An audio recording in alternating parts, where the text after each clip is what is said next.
O sistema de precedentes à luz do novo CPC. Análise do julgamento paradigmático sobre a comissão de corretagem. João Paulo Santos Silveiro, advogado com atuação no direito imobiliário. Introdução. Um sistema jurídico que imponha aos tribunais o dever de uniformizar sua jurisprudência e mantê-la estável, íntegra e coerente é o mínimo que se espera de um judiciário que objetiva promover a devida segurança jurídica aos seus tutelados. Entretanto, não se precisa ter qualquer formação na área do direito para saber que hoje em dia no judiciário brasileiro encontramos diariamente casos idênticos, situações jurídicas análogas, sendo julgadas de forma absolutamente diferente. Resulta disso a insegurança jurídica que assombra tanto os operadores do direito como os tutelados, que não encontram no judiciário um órgão no qual possam confiar, uma vez que a imprevisibilidade das decisões é uma constante. Isso posto, questiona-se, por que tal fenômeno impregna os tribunais pátrios, mais precisamente, porque os julgadores e os tribunais constantemente chegam a resultados absolutamente distintos para casos exatamente iguais. A fim de conferir maior segurança jurídica à sociedade, através de um sistema jurídico no qual se promova um padrão mais elevado de cognoscibilidade, confiabilidade e calculabilidade nas decisões judiciais, o legislador do novo Código de Processo Civil regulou um verdadeiro sistema de precedentes, determinando que certas decisões, ou mais precisamente razões de decidir, reixe ou decidendi, sejam respeitadas pelos juízes de primeiro grau, bem como os tribunais julgadores. O cerne do sistema de precedentes no novo Código de Processo Civil está no artigo 926, que prevê que os tribunais devem uniformizar sua jurisprudência e mantê-la estável, íntegra e coerente, e no artigo 927, que prevê um rol de decisões que os juízes e os tribunais devem observar. Além disso, ao longo de todo o Código há uma série de regulamentações para que a força vinculante do precedente seja respeitada. Contudo, será que o sistema de precedentes introduzido pelo novo CPC se presta realmente a sanar a desigualdade e a grave insegurança jurídica que assombram todos os tutelados e operadores do direito? Quais as razões de decidir, reixe ou decidendi, que realmente constituem um precedente judicial? Quais as outras disposições, além dos arts. 926 e 927, previstas ao longo do novo CPC que legitimam a implementação de um verdadeiro sistema de precedentes no ordenamento jurídico brasileiro? Ao longo do presente artigo pretendemos responder todos os questionamentos acima realizados. Por último, trataremos do precedente absolutamente paradigmático, que firmou a tese de validade da cláusula contratual que transfere ao promitente comprador a obrigação de pagar a comissão de corretagem nos contratos de promessa de compra e venda de unidade autônoma em regime de incorporação imobiliária. E a interpretação e o seu papel central no direito. O ponto de partida para se entender a importância de um sistema de precedentes está na compreensão da distinção entre texto, dispositivo legal, e a norma, bem como o papel da interpretação no direito. A partir daí pode-se começar a compreender o fenômeno que acarreta invariavelmente no julgamento distinto e até mesmo diametralmente oposto para demandas exatamente iguais, ferindo de morte a igualdade que deveria ser garantida a todos os cidadãos. Inicialmente, importante destacar que só se alcança a norma jurídica após a realização da interpretação ao texto normativo. O intérprete é que dá sentido ao texto normativo. Nesse sentido, a interpretação deve ser entendida como um fenômeno que é ao mesmo tempo uma atividade adscritiva de conferir significados a textos, e um resultado.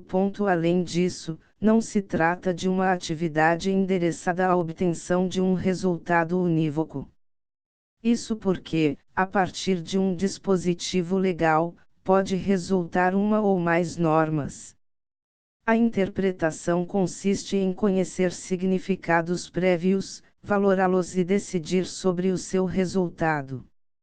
Há que se entender que o direito é duplamente indeterminado, sendo justamente o papel da interpretação precisar contextualmente o seu significado. A dupla indeterminação do direito é proveniente do fato de que, os textos são equívocos porque ambíguos, complexos, implicativos e defectivos, e 2, as normas são vagas, isso porque não é possível antever exatamente quais são os fatos que recaem nos seus respectivos âmbitos de incidência. Para que reste claro o papel central da interpretação no direito, trazemos à baila um exemplo. A Constituição Federal, em seu artigo 5º, inc. 11, dispõe que a casa é asilo inviolável do indivíduo, ninguém nela podendo penetrar sem consentimento do morador. Contudo, qual a extensão da palavra casa quando inserida no contexto de proteção do indivíduo como um local de asilo inviolável? Será que devemos entender casa somente o lugar em que residimos? Ou não, devemos interpretar a palavra casa, para efeitos de asilo inviolável, o local onde o sujeito trabalha, a boleia de um caminhão ou até mesmo o seu automóvel? O Supremo Tribunal Federal, através do julgamento do HC 93050-RJ, entendeu que para os fins da proteção jurídica a que se refere o artigo 5º, 11, da Constituição da República, o conceito normativo de casa revela-se abrangente e compreende os escritórios profissionais, embora sem conexão com a casa de moradia propriamente dita. Nota-se que é imprescindível a outorga de sentido aos textos normativos. A interpretação tem papel central na reconstrução do direito, sendo uma absoluta ingenuidade não admitir a necessidade de interpretação dos textos normativos para que se alcance a norma. Outro fator que se deve levar em consideração é que a interpretação varia de acordo com a posição assumida pelo intérprete, com suas diferentes visões de mundo, distintas inclinações ético-políticas e conceitos jurídicos de que se vale. Posto em jogo os fatores acima destacados, pode-se vislumbrar que a atividade de outorgar sentido aos textos normativos, escolher a interpretação adequada e aplicar a norma ao caso concreto é um caminho em que os julgadores podem trilhar diversas rotas e chegarem a resultados distintos para casos exatamente iguais. Sendo assim, considerando que a interpretação possui papel central e permanente na vida do direito, é imprescindível que um sistema jurídico confira estabilidade às decisões judiciais que afirmam o sentido do direito. Segundo Luiz Guilherme Marinoni, o sistema de precedentes é uma técnica destinada a promover a estabilidade do que é afirmado pelos tribunais, não importando se esta afirmação se limita a interpretar a lei. A necessidade de um sistema de precedentes em um ordenamento jurídico torna-se claramente perceptível quando se pode concluir que o direito não está na aplicação estrita da lei. Aqui vale trazer uma lembrança de cunho histórico.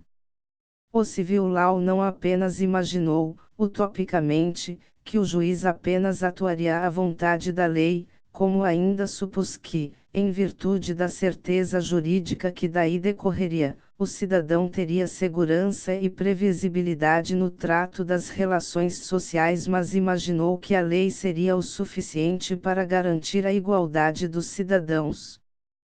Por sua vez, no Common Law, por nunca ter existido dúvida de que os juízes podem proferir decisões diferentes, enxergou-se na força vinculante do precedente o instrumento capaz de garantir segurança de que a sociedade precisa para se desenvolver. Portanto, tendo em vista que a lei por si só jamais garantiu a segurança jurídica que tanto necessita a sociedade, e que a interpretação possui um caráter central e permanente na vida do direito, um sistema que confira estabilidade às decisões judiciais se mostra imprescindível a qualquer ordenamento jurídico. Entretanto, a positivação de um sistema de precedentes será suficiente para garantir a igualdade e a segurança jurídica almejada pelos cidadãos. Nos tópicos seguintes passa-se a explorar o sistema de precedentes no novo Código de Processo Civil. Segunda, o sistema de precedentes introduzido pelo novo CPC. Inicialmente há que se identificar onde está a mudança de paradigma entre o direito anterior e o implementado pelo novo CPC.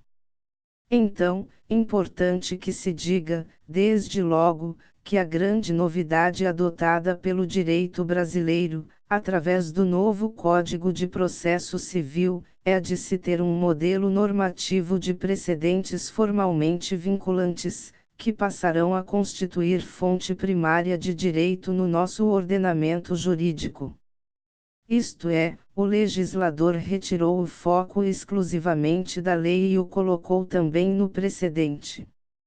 A ideia de que somente a lei seria o suficiente para garantir a segurança jurídica que tanto necessita a sociedade, já havia falido há muito tempo. O fato de o judiciário julgar incessantemente casos iguais de forma absolutamente distinta, ou seja, com resultados, por vezes, diametralmente opostos, é a ponta do iceberg. Dessa forma, considerando que o papel da interpretação na reconstrução da legislação é inafastável, e sendo o próprio precedente o fruto da outorga de sentido a textos normativos à luz de um caso concreto, não haveria qualquer possibilidade de outorgar aos jurisdicionados igualdade, sem dar unidade à interpretação dos juízes e tribunais. Segundo Daniel Mitidiero, o precedente, uma vez formado, integra a ordem jurídica como fonte primária do direito e deve ser levado em consideração no momento da identificação da norma aplicável a determinado caso concreto. Vale dizer, integra o âmbito protegido pela segurança jurídica objetivamente considerada, como elemento indissociável da cognoscibilidade.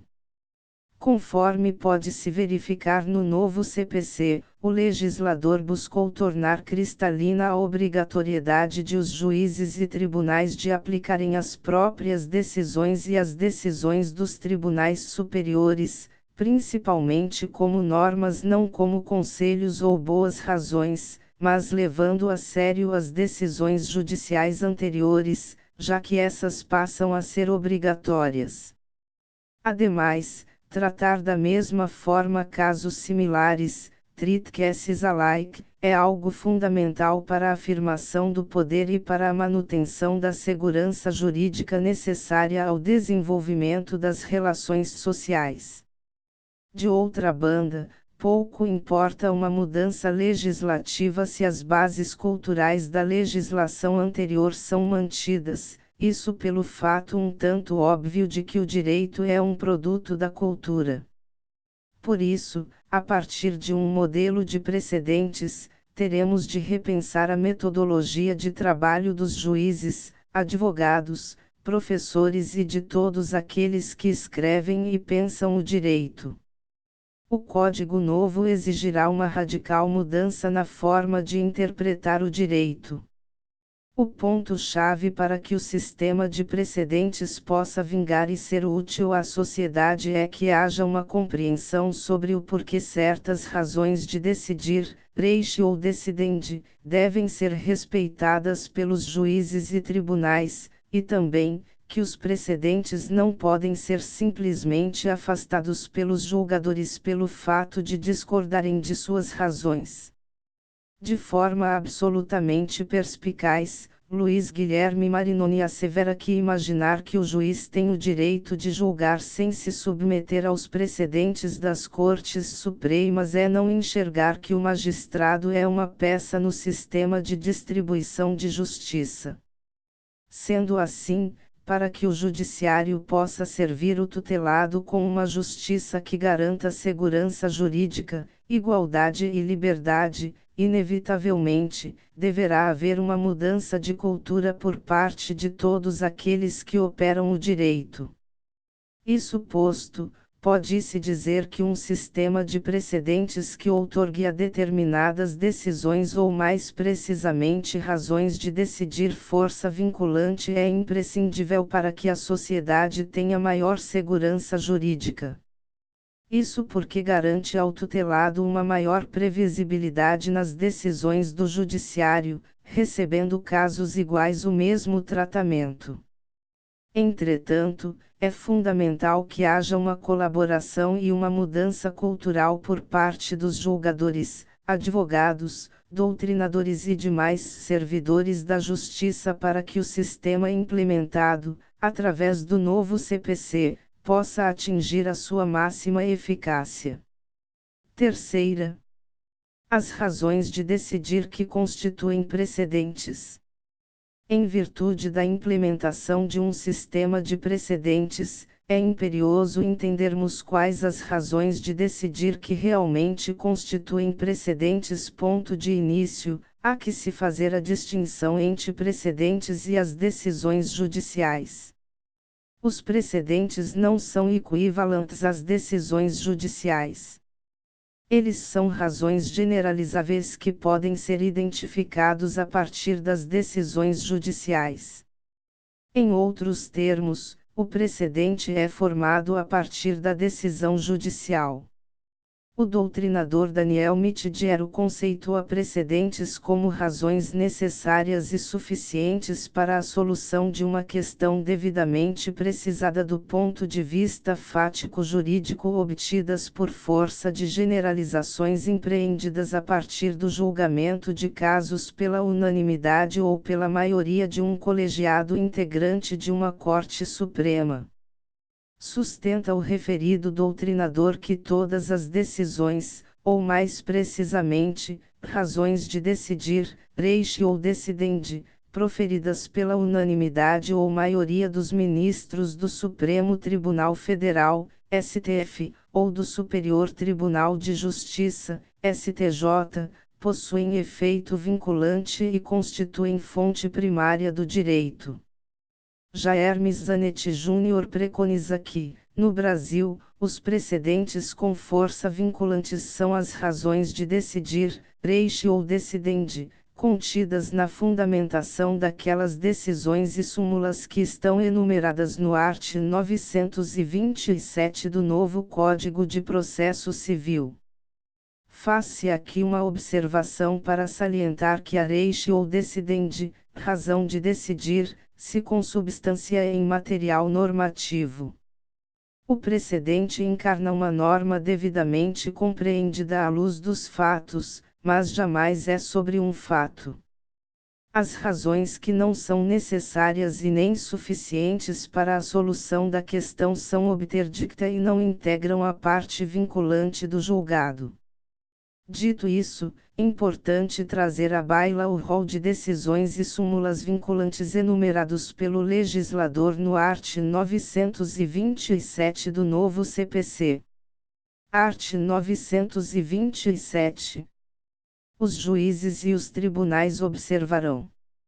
E, as decisões do Supremo Tribunal Federal em controle concentrado de constitucionalidade. Segunda, os enunciados de súmula vinculante. Terceira, os acórdãos em incidente de assunção de competência ou de resolução de demandas repetitivas e em julgamento de recursos extraordinário e especial repetitivos. Quarta, os enunciados das súmulas do Supremo Tribunal Federal em matéria constitucional e do Superior Tribunal de Justiça em matéria infraconstitucional. V. A orientação do plenário ou do órgão especial aos quais estiverem vinculados.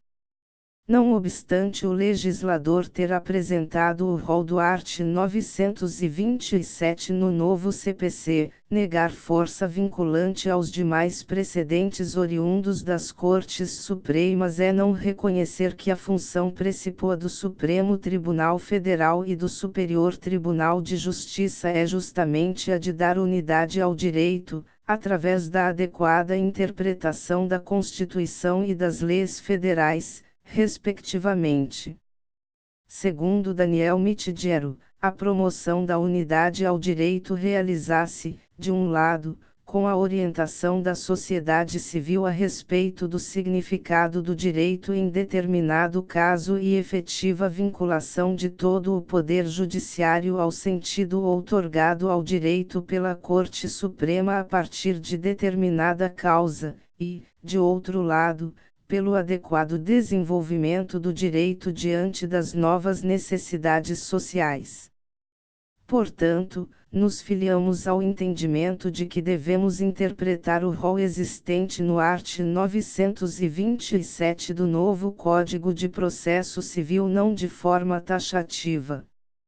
Isso porque, para que tenhamos um verdadeiro sistema de precedentes, garantidor de igualdade, liberdade e segurança jurídica, é imprescindível que os juízes e tribunais fiquem formalmente vinculados a todos os precedentes formados pelas Cortes Supremas, e não apenas aos retratados em súmulas, e decorrentes de julgamento de casos repetitivos. Quarta, as disposições inseridas ao longo do novo Código que garantem a efetivação de um sistema de precedentes. Ao longo de todo o novo Código de Processo Civil há uma série de regulamentações a fim de legitimar a implementação de um verdadeiro sistema de precedentes no ordenamento jurídico brasileiro. Para ilustrar a força conferida aos precedentes, passamos a destacar alguns dispositivos existentes no novo CPC. O primeiro artigo que destacamos retrata a possibilidade de concessão de tutela de evidência. Nos termos do art. 311 do NCPC, independentemente da demonstração de perigo ou de risco ao resultado útil do processo, será concedida tutela de evidência ao requerente se as alegações de fato puderem ser comprovadas apenas documentalmente e houver tese firmada em julgamento de casos repetitivos ou em súmula vinculante. Outra novidade que apresenta o novo CPC é a possibilidade de se resolver o mérito da causa contra o autor independentemente da citação do réu. A improcedência liminar do pedido está disposta no artigo 332 do NCPC. Nas causas que dispensem a fase instrutória, o juiz, independentemente da citação do réu, julgará liminarmente o pedido que contrariar, e, enunciado de súmula do STJ ou do STF. 2. Acórdão proferido pelo STF ou pelo STJ em julgamento de recursos repetitivos. 3. Entendimento firmado em incidente de resolução de demandas repetitivas ou de assunção de competência. O dever de fundamentação nas decisões judiciais, que recebeu especial atenção do legislador, está plenamente conectado ao efeito vinculante dos precedentes.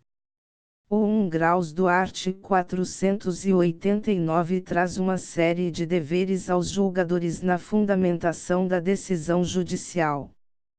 Por sua vez, o inciso 6º do referido parágrafo prevê que não se considera fundamentada qualquer decisão judicial, seja ela interlocutória, sentença ou acórdão que deixar de seguir enunciado de súmula, jurisprudência ou precedente invocado pela parte, sem demonstrar a existência de distinção no caso em julgamento ou a superação do entendimento. A remessa necessária também se vê afetada com o sistema de precedentes implementado pelo novo CPC. Isso porque, conforme reza o art. 496, 4 graus, não está sujeito ao duplo grau de jurisdição a sentença que estiver fundada em súmula de Tribunal Superior, acórdão proferido pelo STF e STJ em julgamento de recursos repetitivos, entendimento firmando em incidente de resolução de demandas repetitivas ou de assunção de competência. As inovações alcançam também o cumprimento provisório da sentença. Prevê o art. 521, inc. Quarta, que quando a sentença a ser provisoriamente cumprida estiver em consonância com súmula de jurisprudência do STF ou STJ ou em conformidade com acórdão proferido em julgamento de casos repetitivos, dispensa-se a caução. Salienta-se que tal previsão, em certa medida, é mitigada em virtude de seu parágrafo único, que prevê que a exigência da caução será mantida quando da dispensa possa resultar manifesto risco de grave dano ou incerta reparação. Em sede recursal, cabe ao relator negar provimento ao recurso que for contrário a precedente judicial, bem como depois de facultada a apresentação das contrarrações, dar provimento ao recurso se a decisão recorrida contrariar um precedente judicial, nos termos do art. 932, incisos 4 e v do NCPC. Não se pode deixar de mencionar a possibilidade de julgamento de plano de conflito de competência estabelecida entre julgadores. Conforme estabelece o art. 955, parágrafo único do novo diploma processual, o relator poderá julgar de plano o conflito de competência quando sua decisão se fundar em, súmula do STF, do STJ ou do próprio tribunal, ou, ainda, 2, tese firmada em julgamento de casos repetitivos ou em incidente de assunção de competência. Outra disposição que ressaltamos é o cabimento de ação rescisória contra decisão baseada em enunciado de súmula ou acórdão proferido em julgamento de casos repetitivos que não tenha considerado a existência de distinção entre a questão discutida no processo e o padrão decisório que lhe deu fundamento. Tal possibilidade está prevista no parágrafo 5º do art. 966 do NCPC. Por fim, mas não menos importante, é a possibilidade de reclamação para garantir a observância dos precedentes. Nos termos do art. 988 do novo Código de Processo Civil, caberá reclamação da parte interessada ou do Ministério Público para garantir a observância de súmula vinculante e de decisão do STF em controle concentrado de constitucionalidade, bem como para garantir a observância de acórdão proferido em julgamentos de casos repetitivos ou incidente de assunção de competência. Desta forma, nota-se que há uma série de dispositivos distribuídos em diversos capítulos do novo Código de Processo Civil em que os precedentes são protagonistas. A força vinculante dos precedentes, a posição assumida de fonte primária do direito no nosso ordenamento jurídico é evidente ao longo de todo o novo diploma processual. Verificam-se repercussões dos precedentes, devidamente positivadas na legislação, na concessão de tutela de evidência, na improcedência liminar do pedido, na remessa necessária, na dispensa de caução, no provimento e desprovimento monocrático de recurso.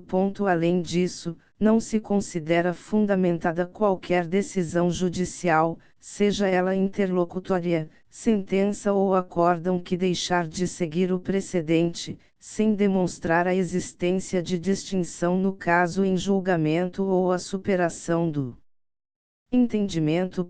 Como se não bastasse, cabe reclamação da parte interessada ou do Ministério Público para garantir a observância do precedente.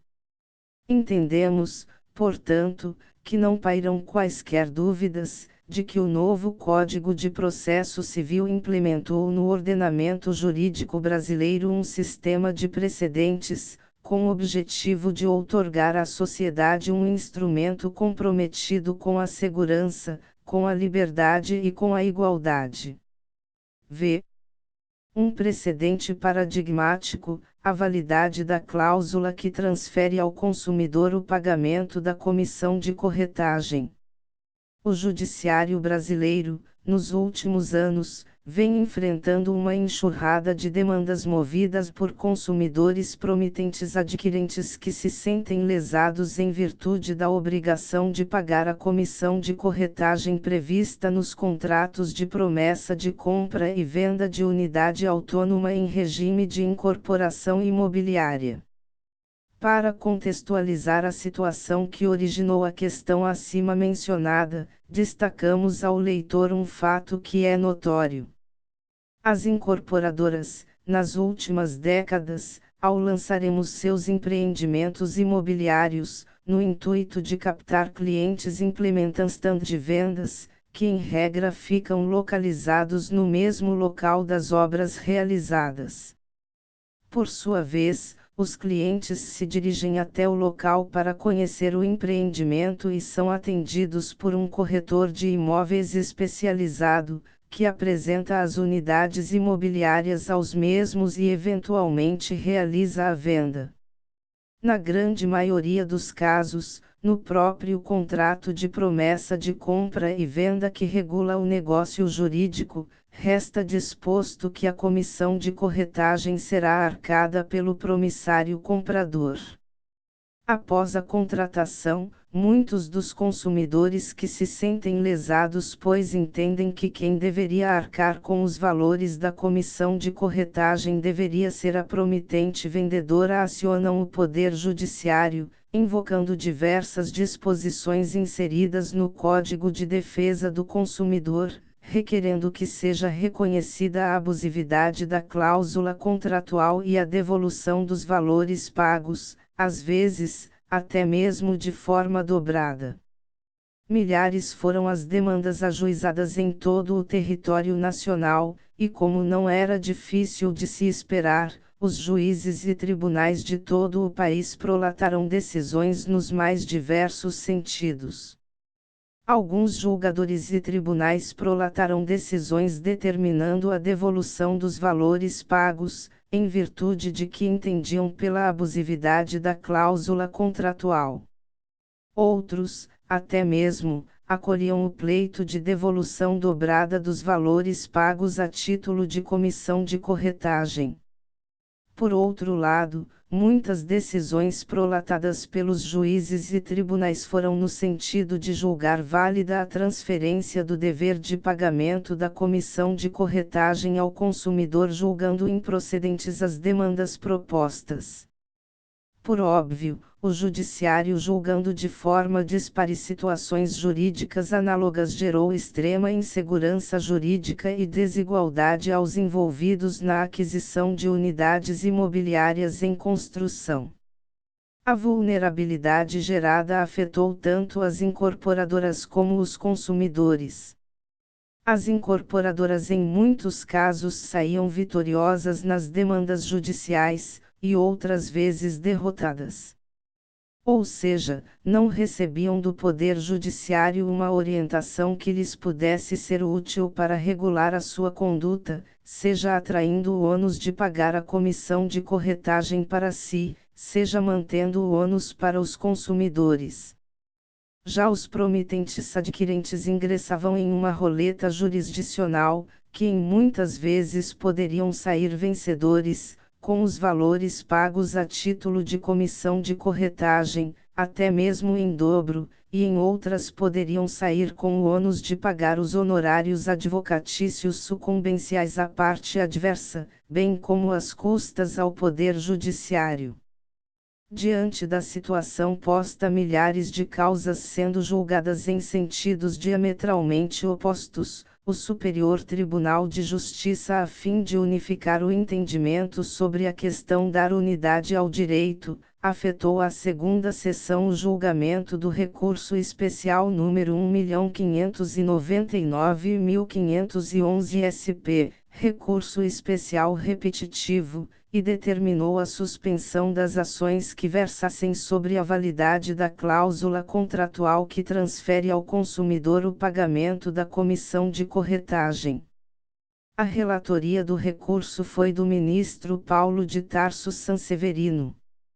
O ministro determinou a realização de audiência pública em que foram ouvidos diversos setores da sociedade, ou seja, criou-se um amplo debate sobre o tema, conforme possibilita o art. 1038 do NCPC, que culminou no julgamento do recurso representativo da matéria na data de 24 de agosto de 2016.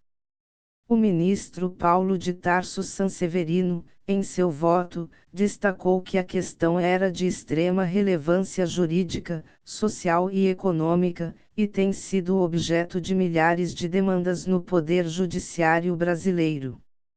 O julgador abordou diversos aspectos sobre a comissão de corretagem, desde o Código Civil onde o contrato de corretagem foi regulado, arts. 722 até 729, até o Código de Defesa do Consumidor. Segundo o ministro, como a questão situa-se no plano do direito privado, pode haver a transferência desse encargo mediante cláusula expressa no contrato principal, a outra parte interessada no negócio jurídico.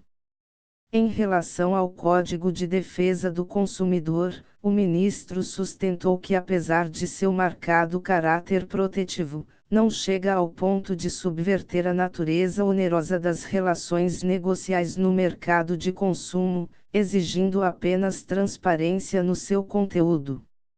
Salienta Paulo de Tarso Sanseverino, que inexiste prejuízo aos consumidores com a assunção da dívida, pois, não fosse desse modo, o custo seria embutido no preço total da compra e venda. Nas palavras do ministro, em princípio, é válida a cláusula que transfere para o consumidor a obrigação de pagar a comissão de corretagem, exigindo-se apenas transparência nessa atribuição.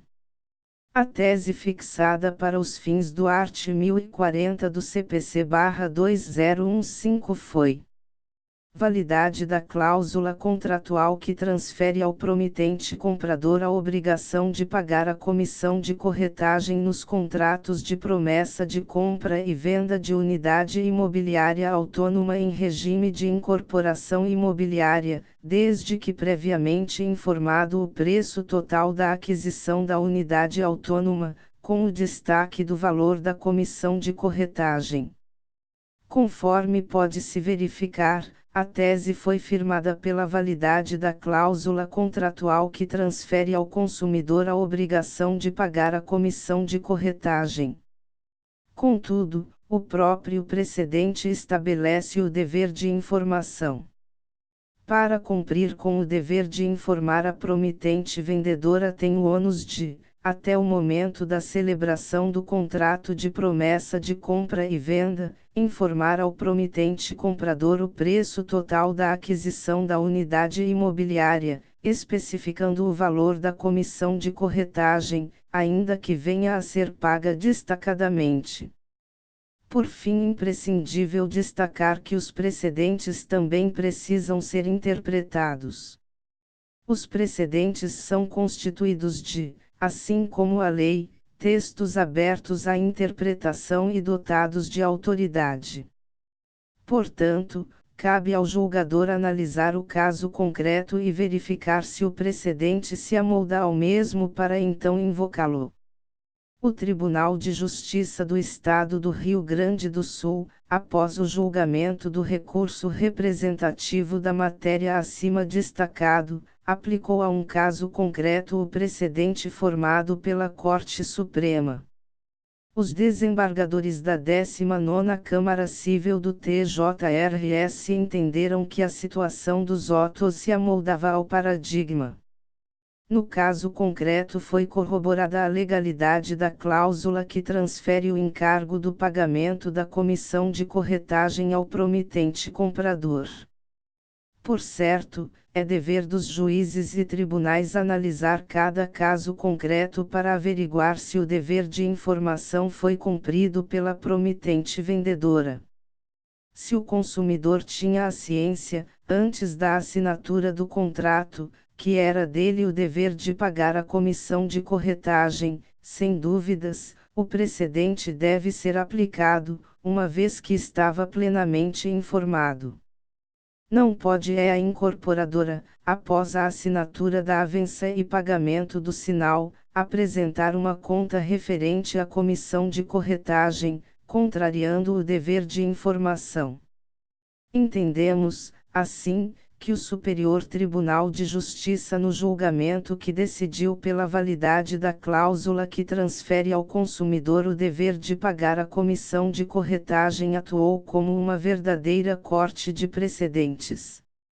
Ou seja, a partir de uma demanda interpretou o material normativo, os fatos, e ao fim prolatou uma decisão com cunho de dar unidade ao direito e orientar a sociedade sobre o tema.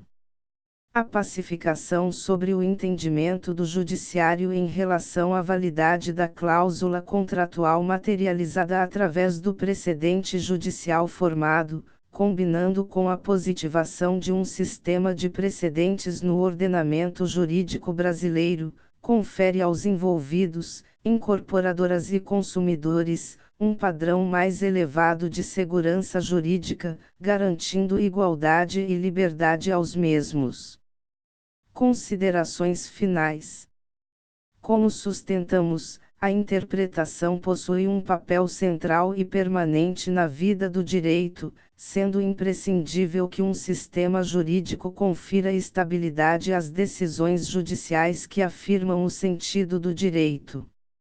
Sendo assim, para promover a estabilidade do que é afirmado pelos tribunais, o legislador introduziu, através do novo Código de Processo Civil, um verdadeiro sistema de precedentes.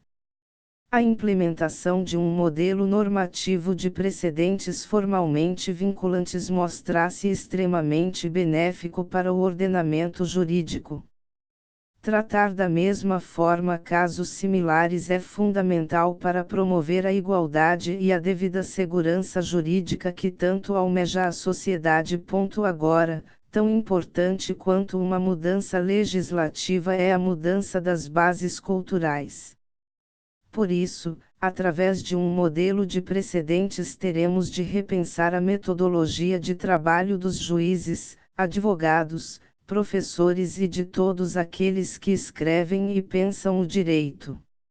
Destacamos, também, que nos filiamos ao entendimento de que é importante que se faça uma interpretação não taxativa do rol de decisões e súmulas existentes no art. 927 do novo Código de Processo Civil, para que tenhamos um verdadeiro sistema de precedentes, em que os juízes e tribunais fiquem formalmente vinculados a todos os precedentes formados pelas Cortes Supremas, e não só aos retratados em súmulas, e decorrentes de julgamento de casos repetitivos.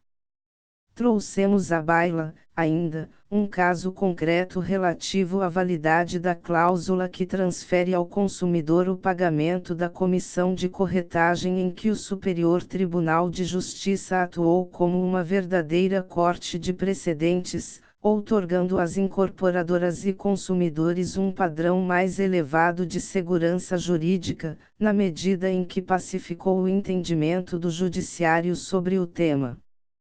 Portanto, conclui-se que com uma série de dispositivos, ao longo de todo o novo Código de Processo Civil, legitimando a implementação de um verdadeiro sistema de precedentes, Faz-se necessário uma mudança cultural de todos aqueles que operam o direito para que o processo civil deixe de ser um jogo perversamente escravizado pela aleatoriedade de seus resultados, e se torne um instrumento capaz de garantir aos cidadãos justiça.